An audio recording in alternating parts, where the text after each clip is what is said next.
Bear with us, Your Worship. Yep. Checking systems.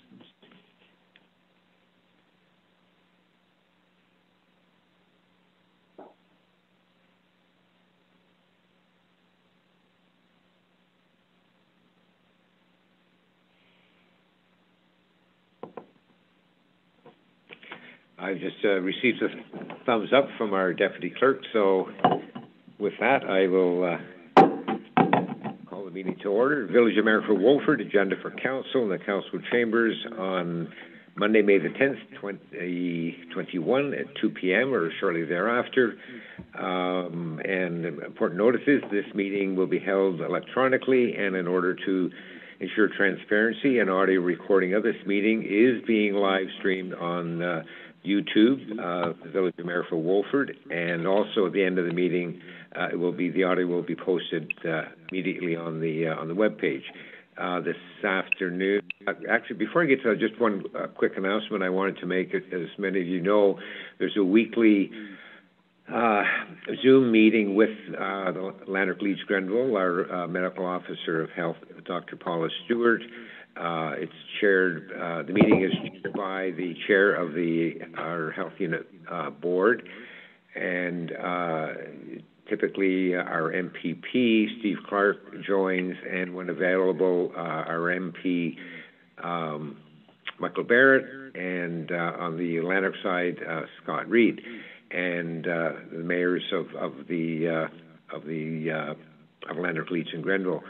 A significant part of the conversation on Friday from Clark was he was having ongoing discussions or more importantly, staying in touch with Dr. Williams, who is our provincial medical officer of health. And often the question has been raised, or people asking, how long will the stay-at-home orders be in effect? As you know, it goes until, I have the right date, May the 20th. Wondering, is it going to go beyond the May 2-4 weekend, quotation marks? And is that sometime this week there'll be an indication from the province, so that it won't be last minute, determining whether the stay-at-home will end, whether it will be extended, or some modification thereof moving forward. So there ought not be any last-minute surprises as to what the plan is moving forward beyond May the 20th, which is good not just for our residents, but more particularly and of equal importance to our businesses. Many, as you know, are able to provide online, curbside business, restaurants with takeout, but businesses of that nature, particularly the restaurant business, need to be prepared from an inventory point of view to be ready to go and serve the residents and visitors to our municipality. Having said that, I am calling the meeting to order, and on the line, so I'm here, Mayor Struthers. Mr. Foster is on the line. Mr. Cameron is on the line. Mr. Helpney is on the line. Mr. Malloy, are you on the line? We're still hoping that Mr. Malloy will be able to join us. I have not heard that he is unable to join us today, so hopefully he will be able to join us at any moment. Also on the line with us is our Fire Chief, Mr. Cole, our Treasurer, Kirsten Rahm, and our CEO, Mr. Robertson, our Deputy Clerk, Christina. I think I've covered all the staff, and also at the moment we do have on the line Ian Murphy, who is with our auditor, MNP LLP, and our consultant planner, Forbes Simon. Have I missed anybody to identify that is on the line at the moment? And if I have, please state your name and who you are. Obviously, stating your name is who you are, who you're associated with. It's hello? Yeah, Your Worship, it's Tim Malloy. Oh, great. Glad you're able to join us, Timothy. Thanks so much. Just having trouble with them. You're connected now. Can you hear me all right? Yes. Just a bunch for a while. Yes, okay. Timothy, you're on the line. You can hear me all right? Yes, I can. Great. Thanks so much. So moving along into our agenda, I will ask if anybody has a pecuniary interest, and if they do, what is the general nature thereof? And I would ask if you do have one to state your name and what that interest might be.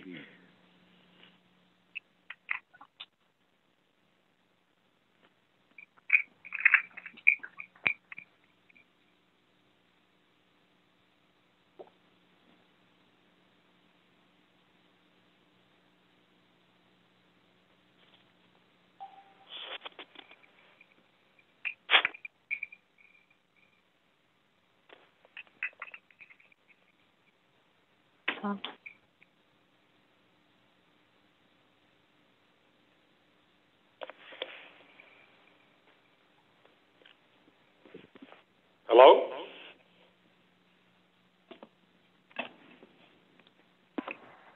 Is there anybody there? I'm still here. Yeah, I'm still here. Mayor Doug, are you still on the line, sir?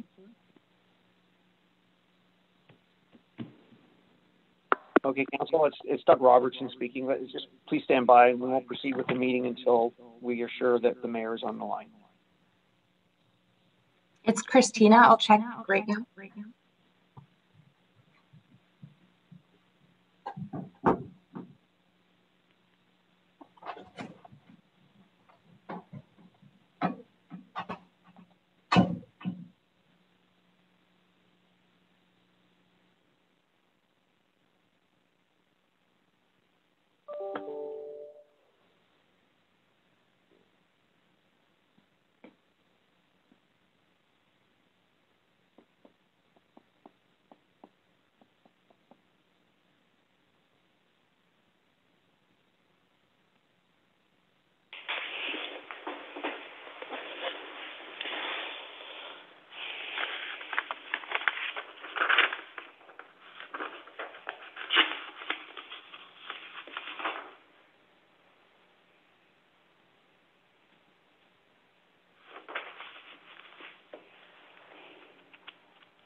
Council, it's Doug Robertson speaking. I'm just exchanging text messages with Christina, and she indicates that the mayor is calling back in. I guess he's lost his connection. If you please stand by.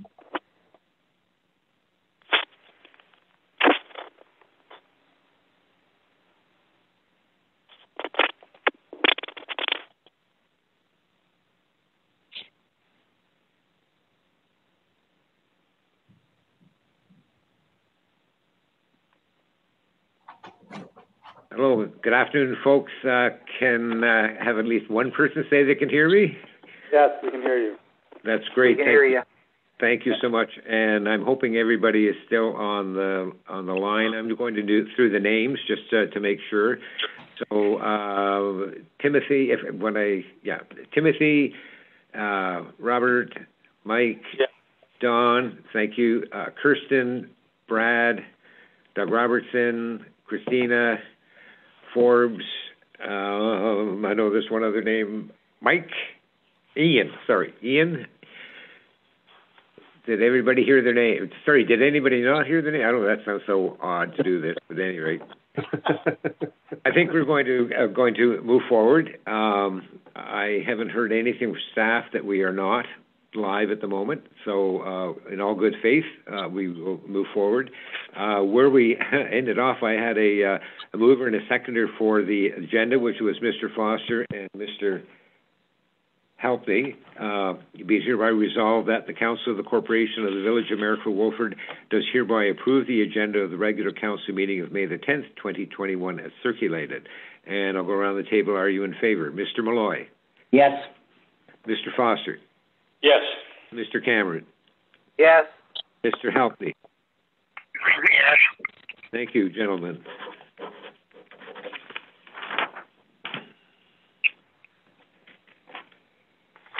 And next, as listed on our agenda, we have our 2020 year-end financial statements, and our auditor, Ian Murphy, who's on the line, is going to do the presentation. And good afternoon, sir. Thank you for joining us, and I hope you enjoyed the smooth start of the meeting. And I'll turn it over to you, sir. Good afternoon. Can everyone hear me? Yes, I can. I'm going to go with yes. I can hear you, so hopefully everybody else can. Okay, very good. Well, thank you for letting me join in on the presentation today. I assume everyone's got a copy of the financial statements with them. Yes, we do. So I'll go through it, and if anyone has any questions, feel free to interrupt as we go. I'll do a brief presentation and then allow for some questions after. So I'll start with at the beginning of the financial statement. We have a statement with management's responsibility for the financial statements, followed by the independent auditor's report. So the independent auditor's report that we're issuing outlines our responsibilities as well as management for the preparation of these financial statements. And then at the beginning, it also states our opinion on these financial statements. So it states, in our opinion, the company financial statements present fairly in all material respects the consolidated financial position of the municipality at December 31st, 2020, the results of its operations, changes in net debt, and its consolidated cash flows for the year then ended in accordance with Canadian public sector accounting standards. So it's a clean audit opinion that we're ready to issue upon approval of council for these financial statements. So turning to page 1, give a brief outline of some of the information included in these statements. So on the statement of financial position, you'll notice 2/3 of the way down the page, total net financial debt for 2020 is sitting at $1,058,000. So this is a decrease from the year before of just over 2.1 million. So you're up quite substantially over last year. So you're in a good, solid financial position. You'll notice at the bottom it says accumulated surplus $15,424,000. This is your PSAB surplus, and there's a further breakdown of this amount on page 6 as well. So turning the page to page 2, this outlines the statement of financial activities. So the revenues and expenses during the year. You'll note that you've got total revenues of 5.7 million and total expenses of 5.1 million. So you've got a total surplus for the year for PSAB reporting purposes of $668,000. If you jump ahead to page 16, this is where we reconcile the surplus that we report based on our standards on the financial statements to the budgeting surplus that council budgets based on cash transactions. So note 8 takes the operating surplus of $668,000 and adjusts for all the public sector accounting standards adjustments to bring the actual operating surplus for the year of $341,000. So this is broken down further into two main areas, one being the water and sewer of a surplus of $124,000, which is transferred to the water sewer reserve, and the general surplus of $213,000, which is transferred to the working capital reserves.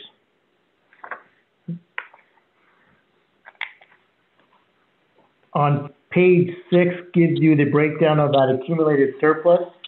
So you'll notice it's broken down into three main sections. The first being the surplus deficit, the operating surplus for the town being zero, as that gets closed out to the reserve each year. The library surplus is sitting at $40,831, and you have a capital surplus for the water and sewer operations of $63,000 that is being carried forward. You also have an unfunded liability for the landfill closure and post-closure costs of $1 million sitting there, and that's to represent future landfill costs once that landfill site is closed. The middle section is the reserve, so it outlines the various funds that have been set aside by council. Total reserves have increased from the year before, so you went from just over 3.1 million, and now you're sitting at 3.9 million in reserves, which is a very comfortable position for the village, as it represents about 75% of your total operating expenses. So you're in a good, solid position in regards to your reserve fund balances.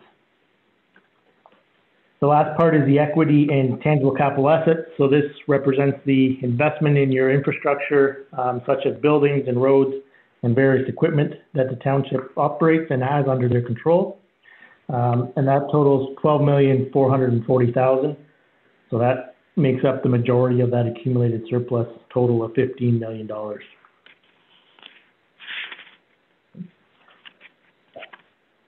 So the remainder of these financial statements outline various notes and descriptions on some of the balances, but I won't go into detail on any of those unless there's specific questions. We do highlight on page 18 a significant event being the COVID-19 impact and the possible impact that it may have on the village, although there is nothing to suggest that there's any impact that there might be on these financial statements at this time. So we have not adjusted for any possible impact going forward. So with that, I'll turn it over back to you guys. And Thank you very much, Ian Murphy. I do have one question, but I just want to make sure I've captured some of your comments, and because the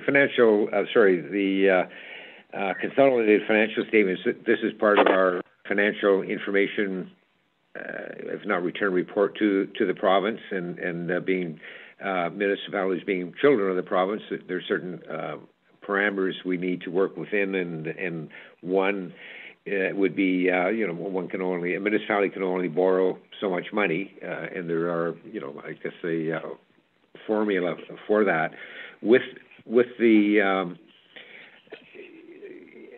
comments from you in terms of being in a very comfortable position vis-a-vis our reserve fund balance, the accumulated surplus with regard to PSAB, et cetera, that would put us and I think it was your words, if I captured them, good, solid financial position, that would help the municipality stay in good stead should there be opportunities during, in the future, this year in particular, any grant opportunities that may be available, and grants are not typically 100%. They could be anywhere from a 50-50 split to an 80-20. So you're saying that we can be we're in very good stead, I guess, in the eyes of the province. We would be in very good stead in the eyes of the province.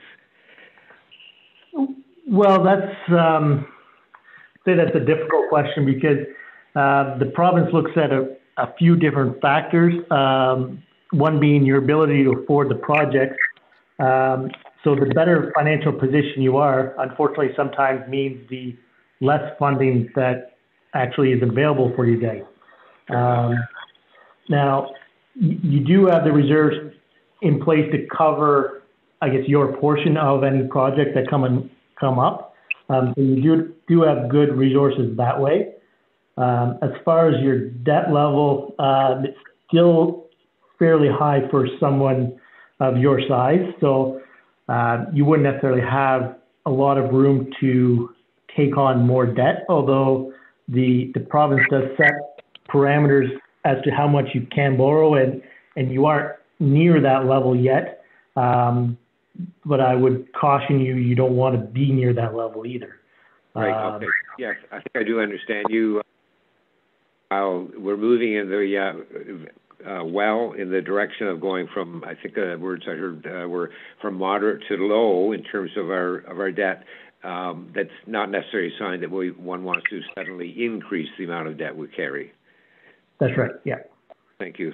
And the last question I would have, and then I'll turn it to council members. They may have some regarding the landfill and the projected cost over time to close the closure costs of the landfill, and it's based, I believe, on 48 years.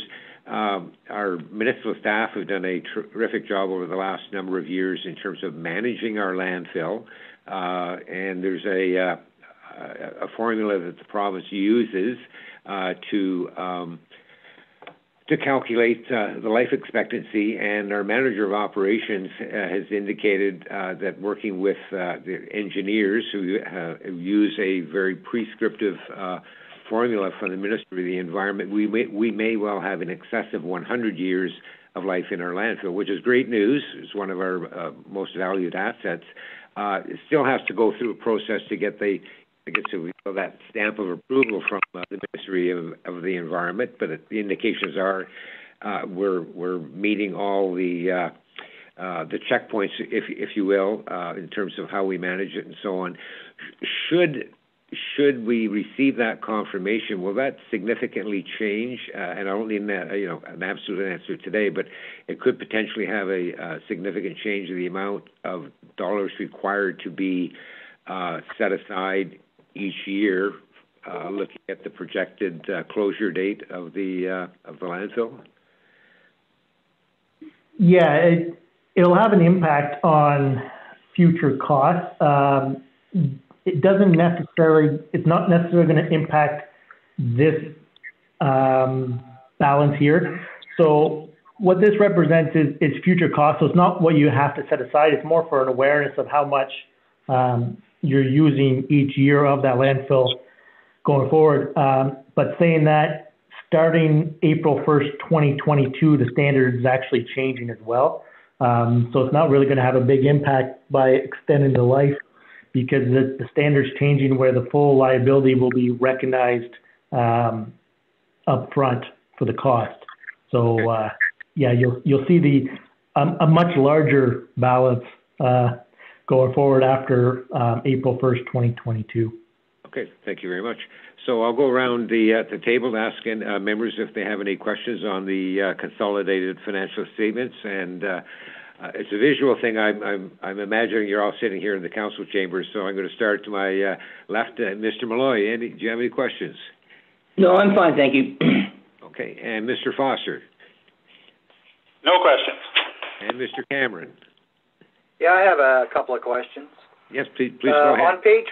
On page 14, we have two loans coming due, one in August, one November, I believe.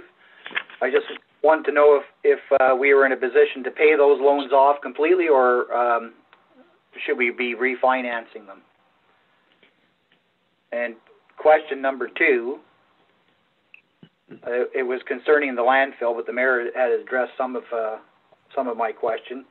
We indicated a 2016 report, and at the end of 2020, staff had provided us with a updated report extending the life for 100 years. But I wanted to know if our financial position on that is reflective to the fact that we need to maintain that landfill 25 years after its closure. So whatever date it ends up closing, we still have the responsibility as a municipality to oversee that landfill. So I just wanted to know if we were planning for that and if our numbers were in good standing. Thank you. So go ahead, Ian. Were you able to hear the questions all right? Yeah. So for the municipal debt, that would be more for administration to determine whether it makes more sense to renew those loans or pay them out. Maintaining the loans as is, you're still in good shape to maintain the current debt load. So there'd be no issues to extend them if it makes sense from an administration's point of view. For the landfill, so you do have some costs set aside in your landfill reserve to help fund some of these future costs. So you are in a good position going forward for that. And the numbers that we had used show just about a $3 million total cost over that 25-year period for closure costs. So that's included in that, what we've already set up of the $1 million potential liability, being that you've used up, some of that capacity already. But yeah, you are in good position with that reserve money set aside to fund some of that closure costs. Okay. That answer your questions already, Mr. Cameron? Yes, thank you very much. I appreciate that. Thank you. You're welcome. And Mr. Halfley, do you have any questions? No further questions. Okay, thank you. I have a motion to read in a moment, but is there anything else you wanted to address or comment on, Mr. Murphy? Nope, that's all. We don't have anything else to bring to council's attention. Thank you very much. Well, then I do have a motion. The mover will be Mr. Cameron, and the seconder will be Mr. Malloy. Be it hereby resolved that the Council of the Corporation of the Village of Maryville-Wolford does hereby receive the delegation of Ian Murphy of MNP LLP, and the Council does hereby receive the draft consolidated financial statements for 2021 year end. And I'm going to ask if everyone is in favor. Mr. Malloy? Yes. Mr. Foster? Yes. Mr. Cameron? Yes. Mr. Halpney? Yes. Thank you, gentlemen. That's carried. Thank you for joining us, Mr. Murphy. You're more than welcome to stay in listening in the meeting, but if you have other things to do, we certainly understand that. And again, thank you for joining us today. And if you're not staying with us, stay safe and healthy. Thank you, sir. Thank you very much.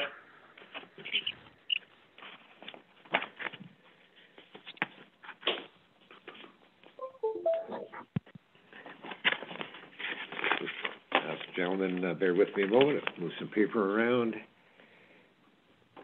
And as indicated at the beginning of the meeting, we do have our consultant planner with us from JP2G, Forbes Simon. I did all that without even looking at the paper. I hope I got it right, Mr. Simon. And yes, sir. Thank you. It's under number 5 on our agenda, planning report regarding a consent agenda. And members, you will recall this was carried forward for some things to be done in the meantime. And I'm going to read the motion, and then I will ask Mr. Simon to speak to his report that is attached. So the mover is Mr. Foster, and the seconder would be Mr. Helfney. Yes. Thank you. Whereas on March the 8th, 2021, the Council of the Corporation of the Village of Maryford-Wolford received planning report of Form Simon of JP2G Consultants, Inc. regarding consent application B-12-21, dated February the 22nd, 2021, for information purposes.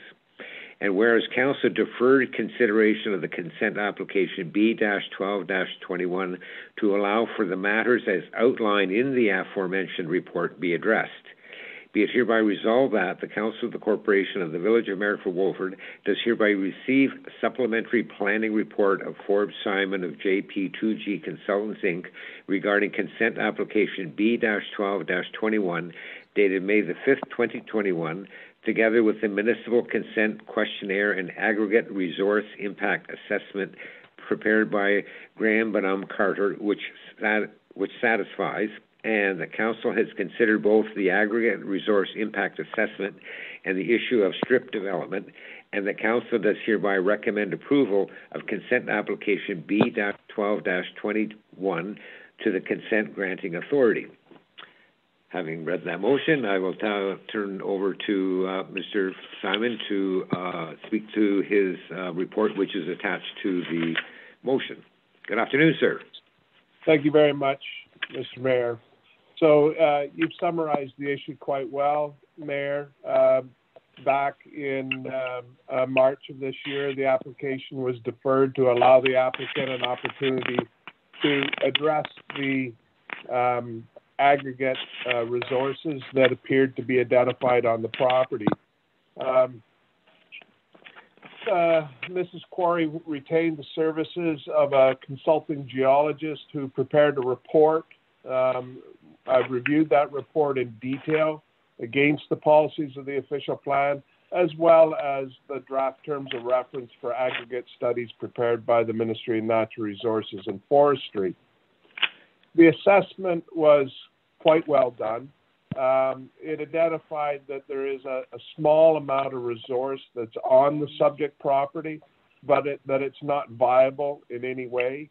And it concluded that the closest commercially viable deposit is to the west, the northwest, and that the proposed severance building would be more than 300 meters from the location of that commercial deposit. And so based on that, they've determined that the long-term interest of the use of the land for housing is better than aggregate, and that there are no public health issues involved. On the issue of strip development, my recollection was council was leaning towards supporting it with site plan control to make sure that the property retains its environmental features and also have them supplemented where necessary. Based on the aggregate assessment and site plan control for future screening, I see no problem with the application proceeding at this time.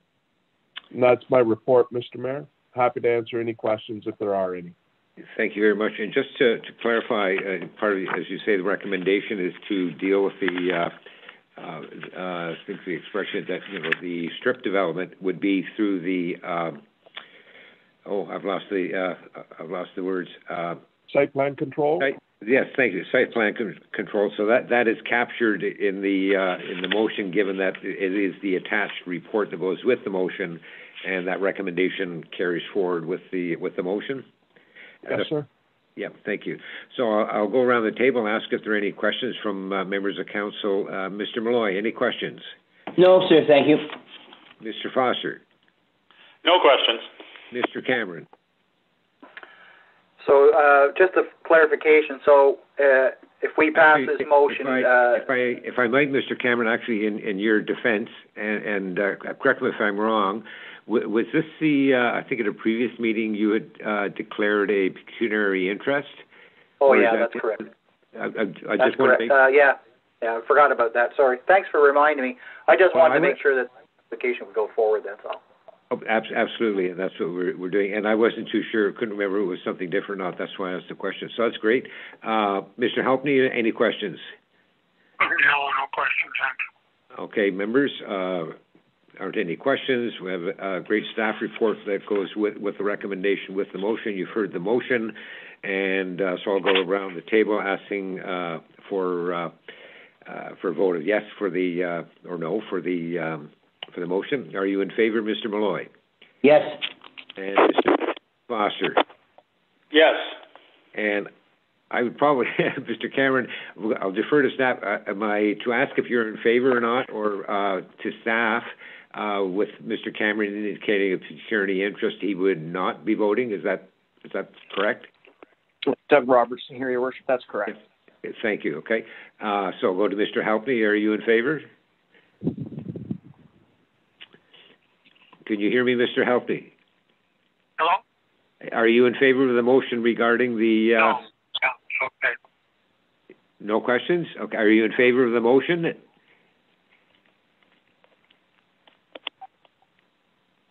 I think I'm going to take that as a yes. Your Worship, I may just, as a matter of protocol, I do believe you need to hear the member speak. I'm sorry, Mr. Cameron. Sorry, Mr. Robertson. Yeah, I'm sorry, Your Worship, but I do think you need to hear an audible vote from Councillor Halpenny. Yes, yeah, I'll try that. Mr. Helpney, are you able to hear me all right? Off and on, yeah. Okay, I'm going. Rather use a hand. Yeah, thank you. What I'm about to ask you is you've heard the report regarding the motion for the consent application, and I'm going around the table asking, are you in favor of the motion which is approving the consent application moving forward? Are you in favor? Yeah, no question. Okay, I'll take that. And yes, you are in favor of the motion? Yes. Thank you, sir. The motion is carried.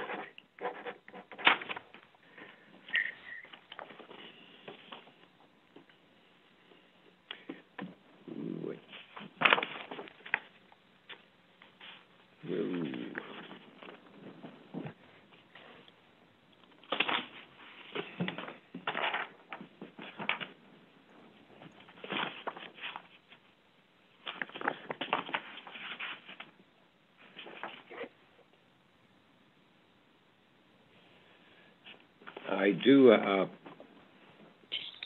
not sure if I've got a little bit of paperwork mixed up in front of me, but just bear with me, folks.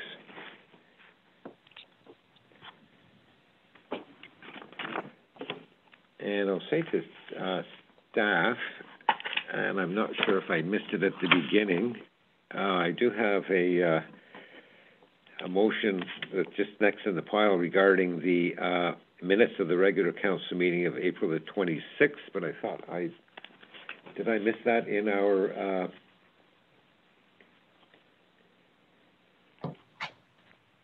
oh, no, sorry, it is in the right order.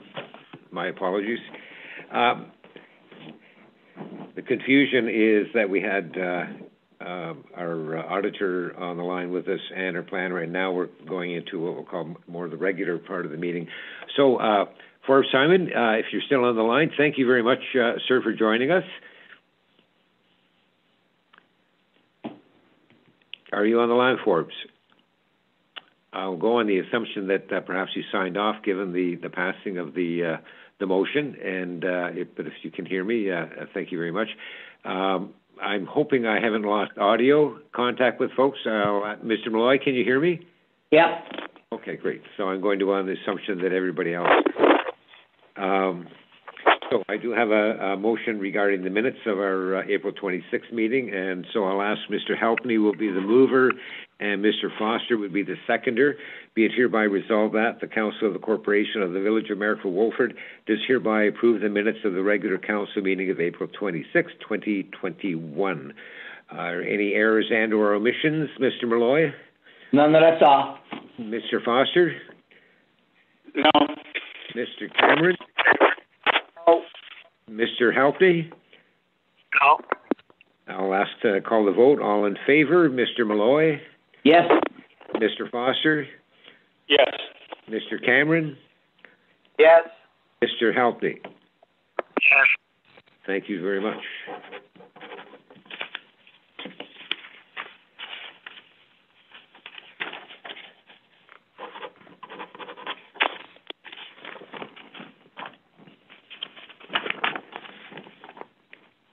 And, where are we?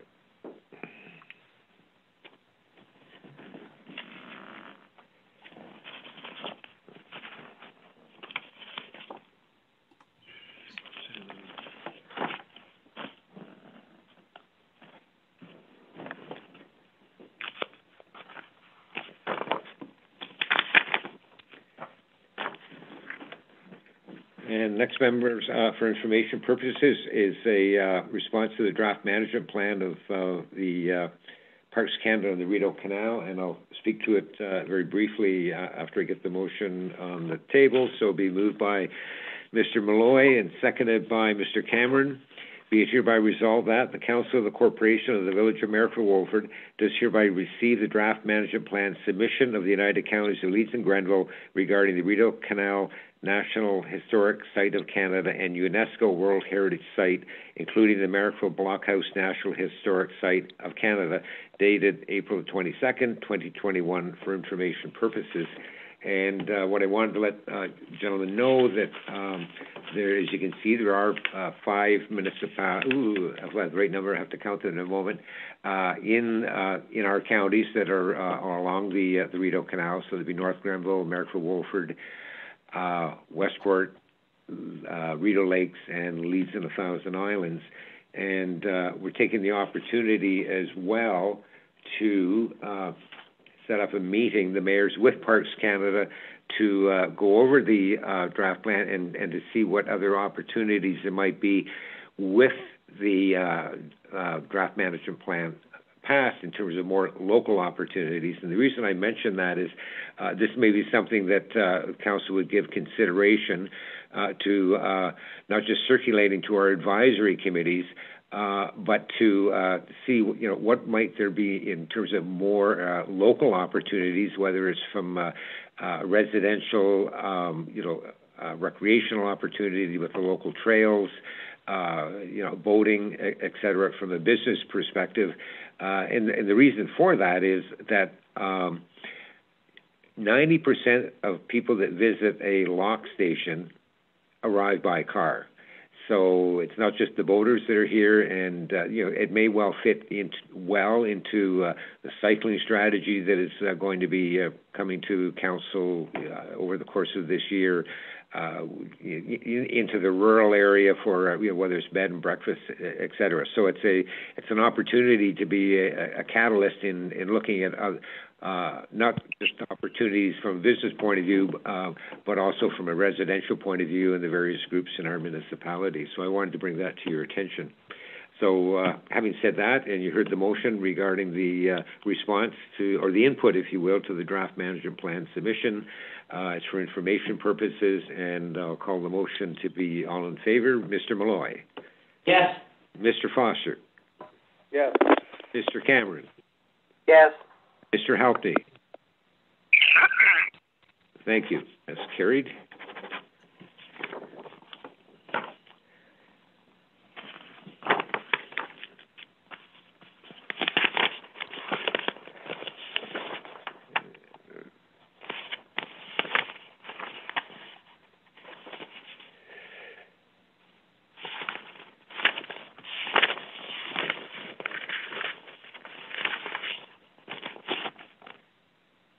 There we go. And next, gentlemen, is a motion regarding a letter of support for the Eastern Ontario Rural Network GIG project. And the motion on the table, and then I'll speak briefly to it. So it'll be moved by Mr. Cameron and seconded by Mr. Foster. Be it hereby resolved that the Council of the Corporation of the Village of Merrifield-Wolford does hereby receive a draft letter of support for the Eastern Ontario Regional Network GIG project, and the Council does hereby approve of Mayor Struthers executing a letter of support regarding the Eastern Ontario GIG project. And members, you have a copy of the suggested letter that actually has been circulated to all of the municipality mayors and councils of in Eastern Ontario. You will know that we did actually provide letters of support for individual smaller projects. I think one was Bell, and the other was, and I forget the name, from the Frontenac area, to expand internet services in our municipality, and that in and of itself is would be great if they did receive funding from the pot of money that the federal government has put forward and supported by the province.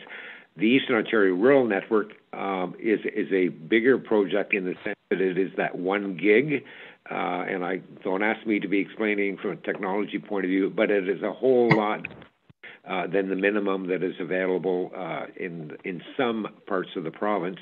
And this letter of support is for the province and the federal government each to commit $200 million, and then there's also the federal infrastructure reserve, which would be another $200 million, and then the private sector, not looking for money from local municipalities nor the county. And on that note, I just received an email today that there's going to be an opportunity for a Zoom meeting later this month. You get information later, members, for everyone to join in and hear more of the details of where they are at and in pursuit of an application that would be a one project for all of Eastern Ontario. So while you may get, with the smaller previously mentioned entities wanting to do something in Mayor for Wolford, it doesn't mean that the same opportunity would be available, and let's use our hamlet of Jasper as an opportunity, might not be available on the Elizabethtown Kittley side. It makes more sense to have one project for all of Eastern Ontario, and that's what the purpose of this letter is today.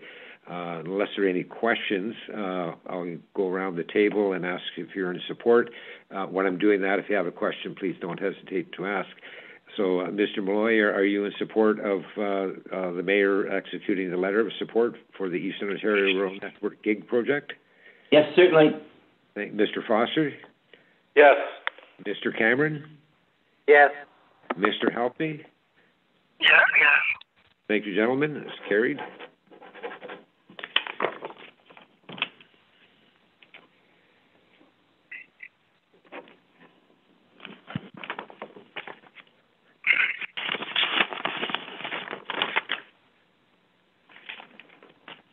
And next gentleman is I do believe it's a bit of a housekeeping requirement to be provided to the province of Ontario and under various regulations and PSAB, et cetera. So I'll read the motion, and then I do believe our treasurer is on the line. She may either speak to her report or answer any questions if members have. So I'll put the motion on the table, and it's moved by Mr. Malloy and seconded by Mr. Helpney.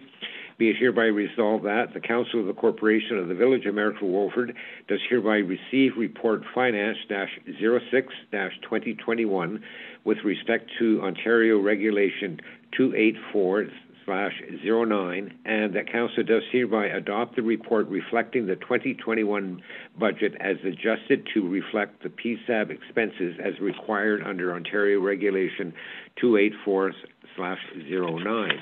And Kirsty, you are still on the line, yes? Yes, that's correct. Thank you. And members have a copy of your report. Was there anything you wanted to add at this point?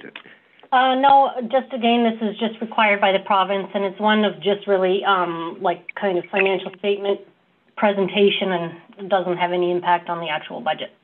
Okay, thank you very much.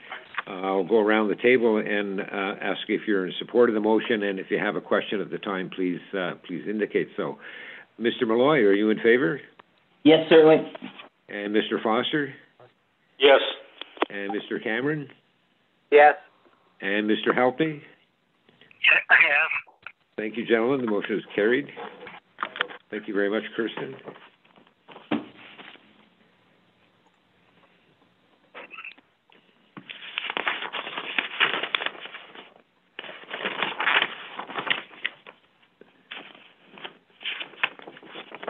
And next, members, we have a bylaw regarding a fire safety grant transfer payment agreement. I'll put the motion on the table. We do have our fire chief with us to ask if there are any questions for him. So I'll move it will be Mr. Foster, and the second to be with Mr. Cameron.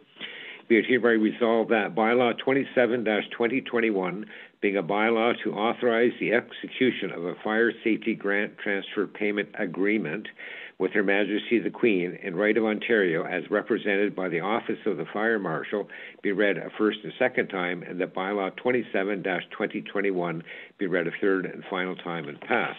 And gentlemen, the schedule is there. Our fire chief is on the line. I'll just ask Chief Cole, this was an opportunity for all of the municipalities in the province of Ontario to, as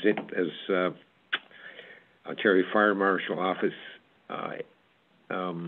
informed, and so as the fire chief, you pursued the opportunity to get this grant, which would be, it's COVID related, so it's utilized for training and the like. Is that a fair capture of the opportunity? Your Worship, thank you. Yes, it was a one-time grant offer that we applied for, and we were successful, and it will be used for training purposes during COVID, as well as to bring our fire prevention program to more of a virtual program during COVID as well. That's great. Thank you very much. I'll go around the table to ask if you're in support of the bylaw, and if you have any questions at the time, ask as well. So, Mr. Malloy, are you in favor, sir? Yes. What was the size of the grant? Is it the 5,300? I'll go to Chief Cole. Is that the correct number? Yes, Your Worship, that's correct, 5,300. Good enough, thank you. And you're in favor of the motion, Mr. Malloy? Yes, certainly. Yep, thank you. Mr. Foster? Yes. Mr. Cameron? Yes. Mr. Halpy? Yes. Thank you, that's carried.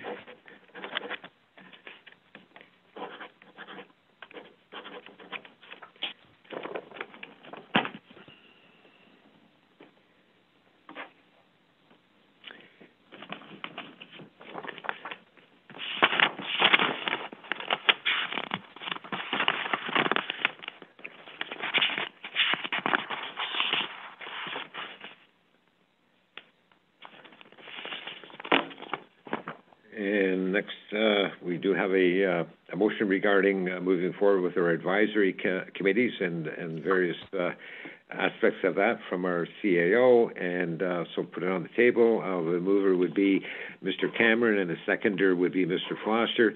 Be it hereby resolved that the Council of the Corporation of the Village of Merrifield-Wolford does hereby receive report CAO-05-2021, being a report regarding electronic meeting protocol for advisory committee meetings for information purposes, and the council does hereby approve the attached electronic meeting protocol and does hereby direct all advisory committee members to follow the electronic meeting protocol. And the council does hereby direct the planning advisory committee to resume meeting, and as the first order of business, to appoint a secretary from amongst the committee members, and the council does hereby direct advisory committees to resume meetings virtually in accordance with their respective terms of reference. So, is there anything you wanted to add to your report, Mr. Robertson? Thank you, Worship. I think the report speaks for itself. Yep. Thank you. Any questions? Mr. Malloy? Certainly, please. In the past, the secretary for the PAC has been our building official, Randy. Now, he's retired, and we have subsequently at least be using this to, is it Sean? Yes, Sean Merriman. Yeah. So is Sean Merriman going to be attending these meetings and taking over that secretarial role, or is it brand new? And I'll turn it over to Mr. Robertson. Thank you, Your Worship. Thank you, Councillor Malloy. No, that's not our intention. Sean Merriman is an interim CBO for the municipality. Yes, I pay an hourly fee for his services. So the terms of reference do allow for the committee, like all other committees, advisory committees and boards for the municipality, to elect their own secretary from within their members. Certainly understand that. I'm just curious, in the past, what the committee seemed to believe was that it was very advantageous to have the chief building official at the meetings, because he could answer questions right on the spot, so to speak, and not get the whole process bogged down in timeline and delays. So, is there a reason we couldn't do the same with Mr. Merriman? It would be an expensive proposition, Your Worship. Would it be, I guess, if I might, so I think the first part of the question, we got the secretary from the members, but should there be something on the agenda that would help move the process along, his attendance could be requested, but out of the conversation in a meeting, if there are questions and Mr. Merriman was not there, they could be answers easily sought from Mr. Merriman. In other words, he would not necessarily have to be at every meeting, I guess is what I would put that to Mr. Malloy. Well, I understand. It might be more, we'll say, agenda, depending what's on the agenda. Well, I certainly understand that. I mean, that's the way it used to work. But I'm just saying, in the past 2 years, 3 years, whatever the case may be, having Randy there just move things along at a much better pace. Because if the chief building official isn't there and questions arise, it subsequently means that the question has to go to the chief building official, has to come back to the PAC. That in itself may raise other questions, so it has to go back. So if he's there, then that makes it work much more smoothly, and it gets buildings up more quickly, which pay for a lot of the costs of the chief building official. So I'm just laying it out. I think we have to review that, since we don't have Randy anymore, and we're working with Sean to get that into place. I think it's a really good question. I think the first part of your question has been answered regarding the secretary, and as staff have indicated, there is a cost to staff attending all meetings, and it might be helpful if staff could provide council some, rather than saying no to a staff person attending, that we have to pay the meter on, if you will, put in some context what the cost might be, for staff, for Mr. Merriman, is the example we're using, to attend a PAC meeting, which typically, helping Mr. Malloy, is once a month, and not in July and August, quote unquote, typically. So, it could be whether it's 1 or 2 hour meeting once a month. That would be times 10 months would be 20 hours, and there would be the cost, and council could make a determination. But it would be helpful for staff, as Mr. Robertson has rightfully done, to just advise us there is a cost, but potentially what that cost might be, so we could move forward with that. If I may, Worship. Sorry. Yeah, go ahead, Mr. Robertson. Sorry, Your Worship.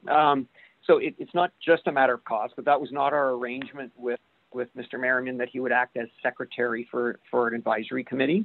He's a professional building inspector. And also, I just want to point out, he's a building inspector, our chief building official, Your Worship. Planning advisory committee, I realize Mr. Wilkinson filled in that role in the past, but this is a planning advisory committee, Your Worship. Mm-hmm. And so certainly staff will attend meetings to advise the committee, answer questions for the committee. We will also have to have likely our planning consultant attend, since we don't have an internal planning consultant, but to provide full-time or ongoing secretarial services to the advisory committee, we're asking council to assign that. And as the report indicates, for the committee to operate self-sufficiently.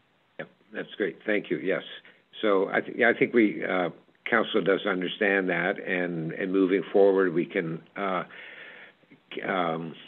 keep our pulse on the need for and potential cost of either having, whether it's the chief building official attend a meeting or our consultant planner, and maybe look at what is the potential, what are the potential dollars that would need to be budgeted for moving forward. So that speak to your thinking, Mr. Malloy. Certainly, the other possibility, of course, is Stacy too. Yes. So if I may, just interject. I'm sorry to be interrupting, but for us to have a discussion about assigning specific tasks to staff at a council meeting would be inappropriate. Your work, staff report to me is CAO. Yeah, and I think moving forward we can get as we look at the potential agendas of a PAC meeting. Identify them in advance, can determine, what support might merit. Staff, whether it's staff or / consultant planner, appropriate to attend the meeting or do some other way, and be cognizant of potential costs. But anyway, other than that, I'll move on. Sorry, Mr. Malloy, I'll move on. Any questions, Mr. Foster? No. Mr. Cameron? Yes, I have a couple of questions. Yeah. Are we going to be allowing committees that are fully populated to move forward immediately instead of waiting for us to populate the ones that need some fill-ins? The answer is yes.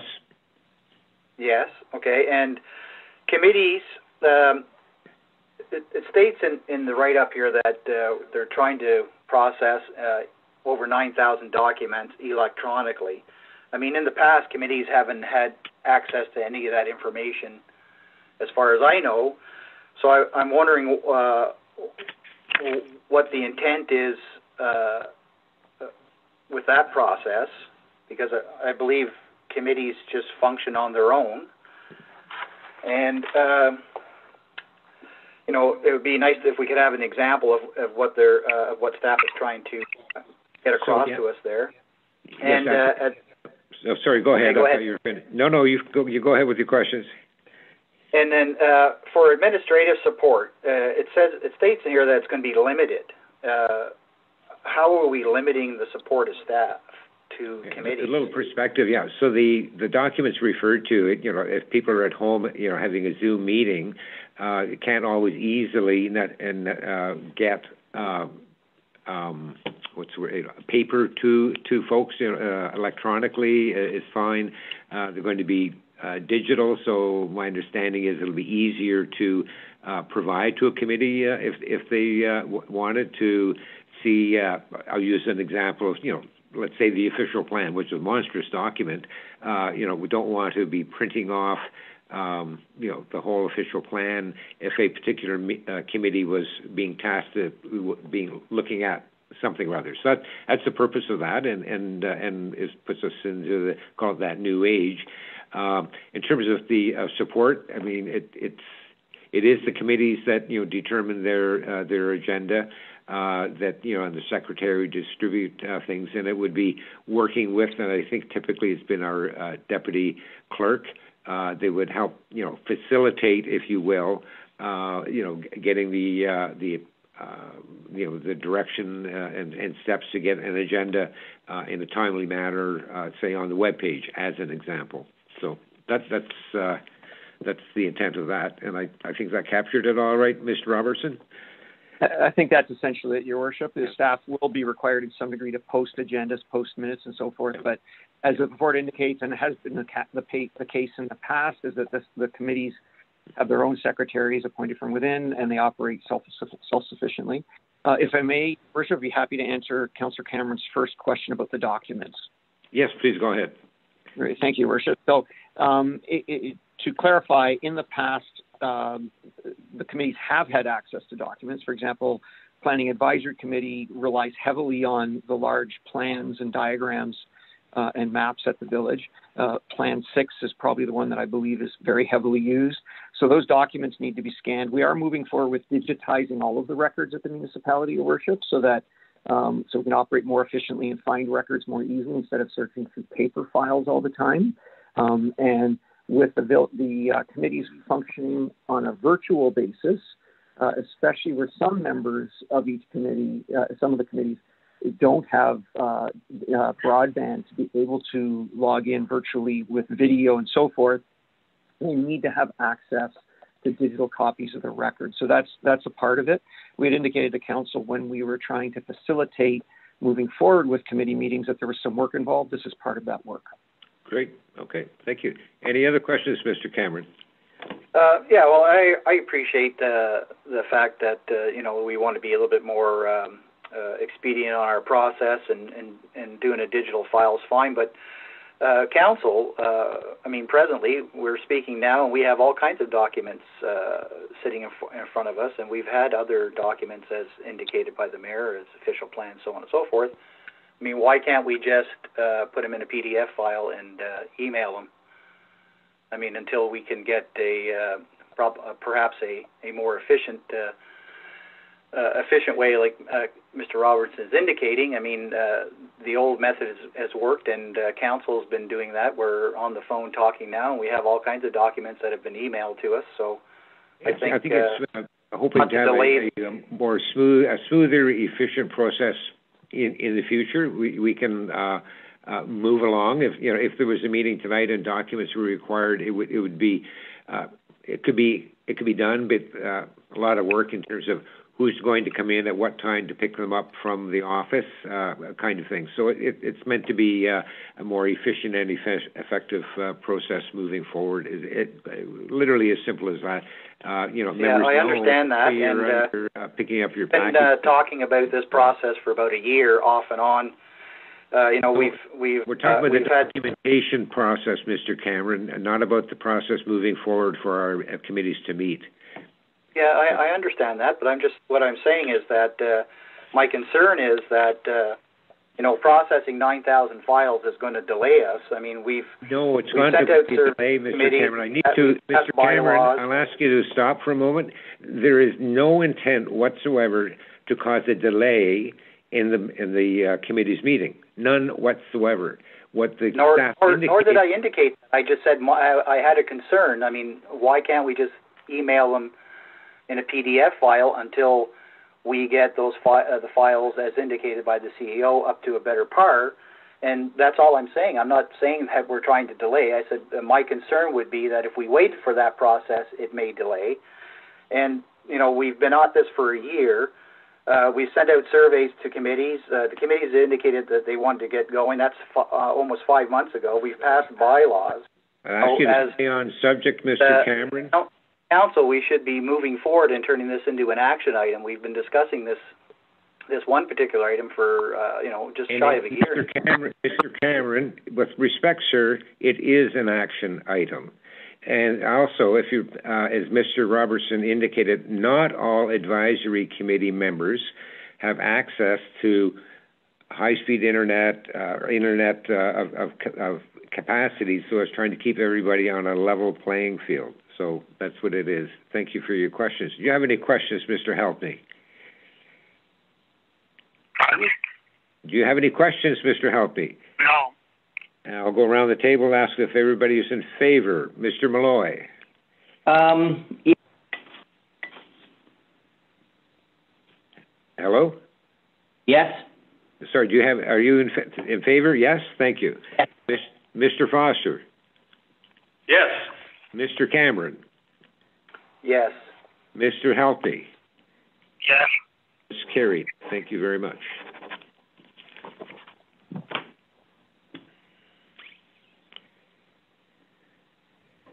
And next, members, we have an item. It was the deferred motion for our last meeting regarding the chamber display board. And the reason it is here, I'm going to go to staff at the moment to just clarify why this is on the agenda. Again, I think it has to do with formalizing a motion. And I would turn to either Mr. Robertson or Christina. Either one, please. Thank you, Your Worship. It's Doug Robertson. The reason is you're quite correct. It's here just simply for a procedural matter. Upon reviewing the audio and creating the minutes for the meeting at which Council looked at this resolution, we realized that just by omission there was no mover and seconder properly recorded for the motion. So we wanted to bring it back to Council to make sure that we properly... oh my goodness, Your Worship, I'm sorry. I'm confused between two resolutions. My apologies. My apologies, Your Worship. I do have, if I might, Mr. Robertson, so I have in front of me, and my handwriting is on it, the original motion that had a mover and a seconder, and then I had handwritten on the motion moved by Mr. Malloy, seconded by Mr. Cameron, that the motion be deferred to this meeting? That's correct, Your Worship. My apologies. I'm getting two motions confused here. So don't need to do anything with the motion from the previous meeting? Correct, Your Worship. It was brought back for Council's direction to consider the motion at a later time. Council has an opportunity to debate this at this time if you wish, or give staff direction in some other direction if you choose. Thank you. So, based on that, my understanding is Mr. Foster has had a conversation with the chamber president and/or executives members, and there is a draft that I could read, if that is, I'm not sure if that goes as an addition to the agenda, which we didn't do, or from a process point of view, would replace the previous motion. First of all, when I ask Mr. Foster, would you like to, have I captured that you have had conversation with the executive of the chamber, and there may be an alternate proposal for council to consider? Yes, regarding the bulletin board and the street side at the post office in Merrickville. Go ahead, Mr. Foster. Yeah, so recognizing council's concerns about public access, I spoke with chamber representatives, and they were hoping for to have 2/3 of that board be allotted to the council, and then the other third would be available for community. And if that meets council's approval, then that will meet their satisfaction as well. And I think it was just the wording. It was 2/3 available for the chamber, and 1/3 would be community groups. Community groups. Thank you. So if everybody's would like to entertain that, I do have a motion that I could read. I would again turn to staff, because it's a brand new motion, not on the agenda, although it does flow from on the agenda, the motion for the previous meeting. So are we all right to move forward to, I could read the motion. Technically, could we approve the motion, or if everybody likes the motion, have it on the next agenda? Just want to make sure we capture things in terms of public notice. And again, I turn to Mr. Robertson or Christina. Your Worship, it's perfectly acceptable if you want to read the motion onto the record, take a mover and a seconder and vote on the motion tonight based on that. However, alternatively, if council would prefer to have some soak time on it, you could bring that back to your next meeting. It's completely at discretion. Okay. Thank you. Okay, so what I will do, members, I'll read the motion. If you're comfortable with it, we could deal with it today. If you want to think about it a little bit, we can ask staff to bring it forward at our next council meeting. So I'll read what the motion could be. Well, just one second. Timothy here. Yes, I'm looking at the letter from Robin Eagle, and I need some clarification. It's in the second paragraph that begins, "We would like to extend our appreciation." About a third of the way, or almost near the end of it, it reads, could we, being the chamber, could postings on the board be determined by the chamber. I'm just not sure that doesn't need more clarification. I know. Certainly, yes, but that's the original request, and what members we did have some concerns with. You brought that to our attention. So this what we're considering is, if you will, a response to that, an alternate. And does the motion address that issue? Well, I'm going to read it. You haven't. I haven't. I've only seen I haven't even read the motion myself. So it's as I indicated. If we're comfortable with, we could pass it. We could think about it or change it. So I'll read it out loud, and we'll have some. I'm not asking for a vote right now. I'm just going to read it out loud. Okay, Mr. Malloy? Certainly. Okay. Okay. Whereas the Marrickville-Wolford District Chamber of Commerce represents a significant number of local businesses in the village and promotes and encourages the village's commercial sector, and whereas the Chamber of Commerce has requested priority use of 2/3 of the street side portion of the display board outside the Canada Post Office located at 223 St. Lawrence Street in order to display the Chamber's map of local businesses as well as the Chamber's business listing. And whereas approval of this request would allow space for community groups and other local organizations to post approved notices on the remaining street side portion of the display board, be it hereby resolved that the Council of the Corporation of the Village of Marrickville-Wolford does hereby receive correspondence from Robin Eagle, President of the Marrickville District Chamber of Commerce, regarding the Chamber's use of the street side portion of the display board located at the front post office dated April 15th, 2021, and that Council does hereby approve the Marrickville-Wolford District Chamber of Commerce's map and business listing to be placed on the street side portion of the display board in priority over other organizations, and when space allows, and that Council directs that the village retain the key and right to remove any and all postings from the display board, including but not limited to the map or business listing, and to use it as a display board for other purposes that the village's sole discretion, and that requests from other community organizations have items displayed on the display board will continue to be entertained, and the Council does direct staff to request the Chamber provide an appropriately sized map and business listing that fits 2/3 or less of the street side of the display board. And my suggestion, members, you don't have a copy in front of you. I think you're getting a flavor of what the request is, and my suggestion would be that we have this on our next agenda, the sum and substance, and deal with this motion or a motion like this at that meeting. It does make sense. It's a little convoluted with all the perhaps whereases. It's not intended to be convoluted, but sum and substance.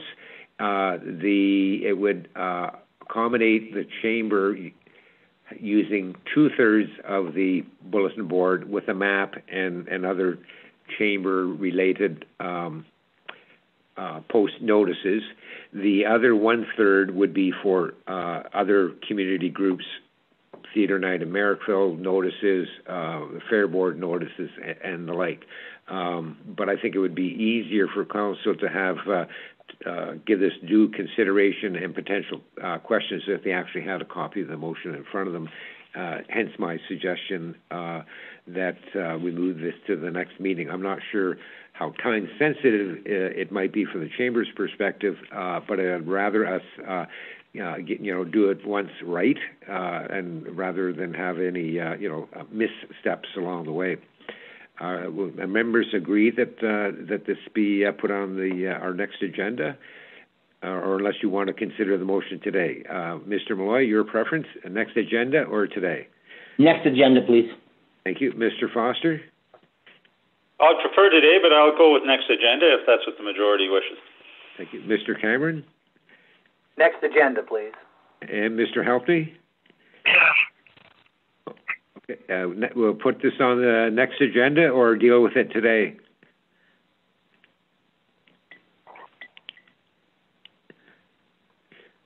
This is regarding Mr. Helfney. This is regarding the bulletin board at the. I don't want to slant the tone of my voice. Would your preference be to deal with the motion today, or have consideration and deal with it at our next council meeting?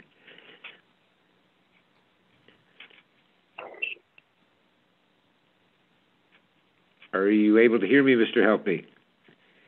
Oh, yeah. Next, maybe look into it a little more. Okay, thank you, sir. So that is the direction from council members. So staff, you've captured that all right. It'll be on our next agenda. That's correct, Your Worship. We'll take that as a motion to defer to your next agenda. Great. Okay, thank you.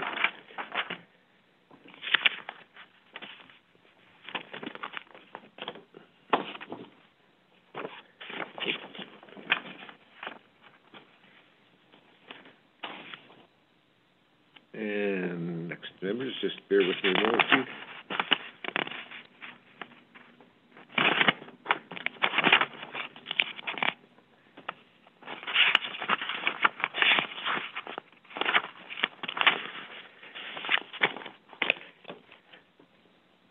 So members, on the agenda is a motion regarding the flag policy that was passed at our last meeting. There was a resolution, but we did not pass the bylaw. We just want to confirm with staff that is the reason it is back on the agenda today. Mr. Robertson? Thank you, Worship. I believe we did not correctly record a mover and a seconder for this motion. For the bylaw. That's what I have. Well, for the motion to pass the bylaw, correct, Your Worship? Okay, so this is for this is for the bylaw that we moved to put in place by the motion at our last council meeting. So Mr. Foster be the mover, and a seconder would be Mr. Malloy. Be it hereby resolved that bylaw 15-2021, being a bylaw to adopt a flag protocol policy, be read a first and second time, and the bylaw 15-2021 be read a third and final time and passed. All in favor? Mr. Malloy. Yes, can we have a question though first? Yes. Just under the definitions, tax flag or worn flag, it says it has to be replaced. Who's going to be in charge of replacing those flags? Municipal staff typically would be replacing our flags. So, but within the municipal staff, who are you looking at having replace the flags? I'm not sure. There would be a staff function. Might not always be the same person replacing a flag. Well, that's what I'm saying. Yeah, who is that same person? Is it going to be I'm assuming you're not going to have one of somebody from the Treasury Department do it. I assume it's going to be somebody from Public Operations. I'm not sure I'm following your question. So, well, my point is, let me finish, Mr. From an operational point of view, I do believe it's Public Works staff that typically would replace a flag, or in the case of lowering the half mast, as the circumstance would warrant, it would be Public Works staff. Good, that was the question, because it doesn't indicate here who does it. And I remember in the past, not many years ago, when I asked the head of Public Works why the wasn't flying at half mast, and his answer was, nobody told me to do it. And I think because there wasn't a policy. Well, that's what I'm saying.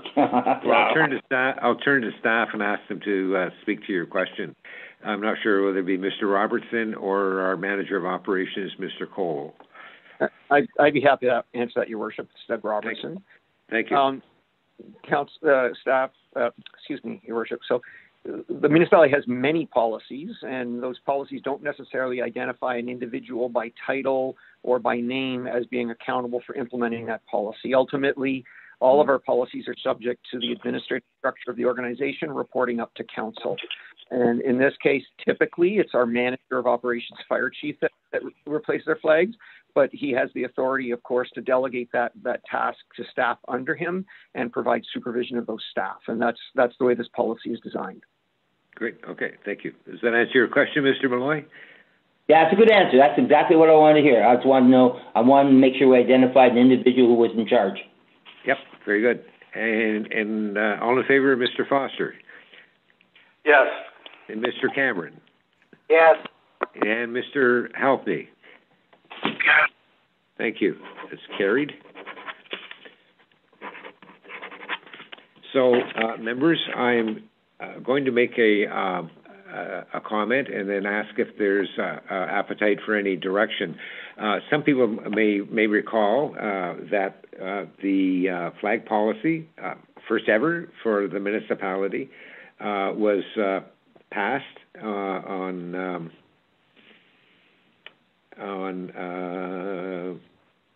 April the 26th, a Monday. On Wednesday, and very good conversation in going through the flag policy, which was, the lowering the flag when someone is passed, and the outline of that, what that would take, a process when someone might want to have a flag flown, a process for that, and a process for if there was I'll put in quotation marks, a dignitary visiting, whether a particular flag would be flown, and for the conversation around the disposal of the flag. The policy did not contain, nor did any member of council suggest that we should include or have consideration to have discussion about having the flags lowered at half-mast for special days / events. There was quite a flurry of comment on the Wednesday, the 28th, which is, I hope I get the right expression, recognizing people who've been killed in the workplace. And our policy does not speak to that. To my knowledge, the flag had never been lowered for that, and municipalities might be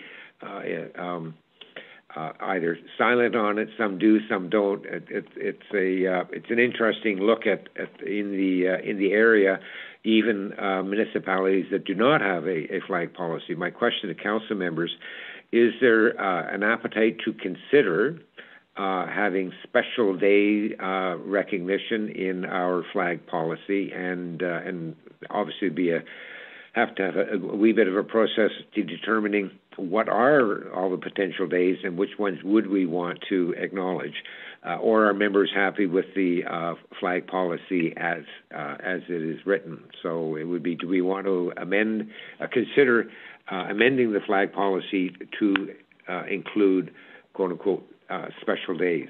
Mr. Malloy. Well, without knowing what the special days are being considered, I would say I'm happy with what we've got right now.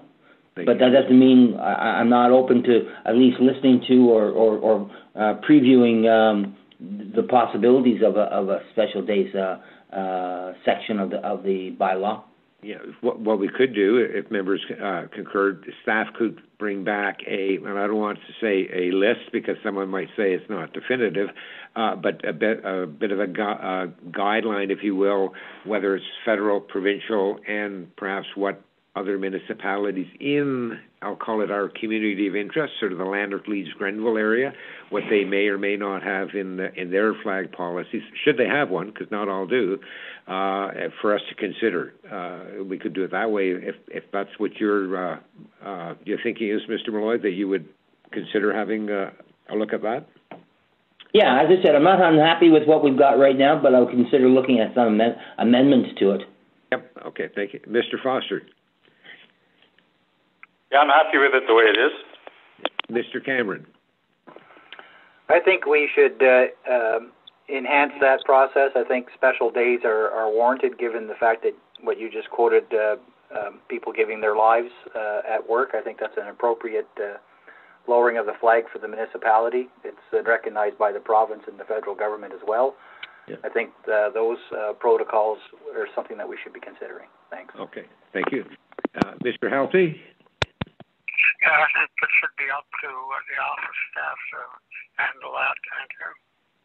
Okay. Well, thank you, sir. I definitely don't want to I appreciate your comment. I think the last thing we want is to have municipal staff be the deciders, and it's probably difficult enough for council to determine what may or may not be on the list. But I think as Mr. Cameron indicated, there may well be some that warrant recognizing.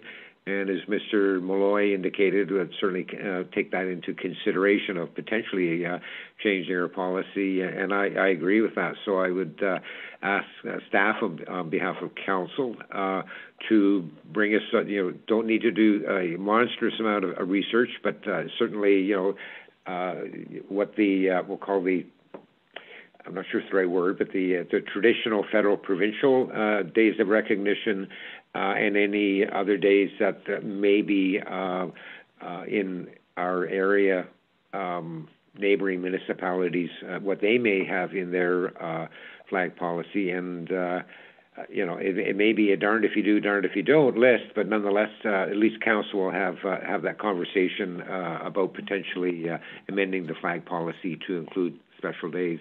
So if we could ask staff to bring that forward in a timely manner, next meeting would be great. If it's not to the one after, I'm sure council will appreciate that. So if you captured that, all right, staff? We have, Your Worship. Thank you. Thank you very much, and thank you, gentlemen. And next, we have a motion to go in camera. Let me just check my paper here. Yeah, we're good to go. Gentlemen, we will be going in camera shortly, and I'm just going to turn to staff for a moment. I would be reading the motion for approval by council to go on camera, and then we need to be silent for a bit of time while staff configure the